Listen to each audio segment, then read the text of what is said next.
Welcome back to Recreational Garage. In this video we are still trying to finalize up our mounting brackets here for all of our electronics. I did get a bunch of this welded together on all these. I really struggled with some of these welds. I think it just has to do with the parts being small and then also still 1/4 inch thick, so you had to get decent heat in there, and it just was it was kind of fighting me a little bit. I'm still very new to aluminum welding as well, but it's all welded together where it needs to be. So we're going to start with some cleanup on these, a little bit deburring, cleaning up the welds a little bit, just so that the bolts and everything that have to be in here for the hinge system. I also found some 1/4 turn fasteners for these ends here, so I think I'm going to order some of those and hopefully they will work. So yeah, more progress here. Hopefully we will at least have this mounted up, mocked up by the end of this video with everything mounted under the dash so we can see what it looks like. Anyway, let's get to it and see what we can get done.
All right, made some decent progress this week. Our electronics mounts are mostly wrapped up. There's still a little bit left to do on the fuse panel piece, but let's swing that fuse panel down so we can see how that looks.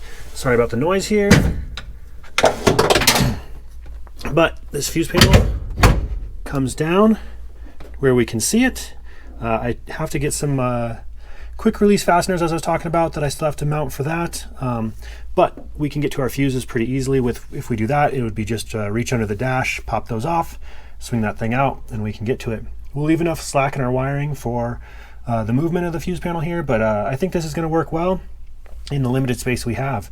So still pushing forward. I've been working on some stuff off camera, trying to figure out some stuff for wiring that we need to order for all this as well. But coming along and making progress so that we can hopefully be driving this soon. Anyway, thanks for watching, and we'll see you next time.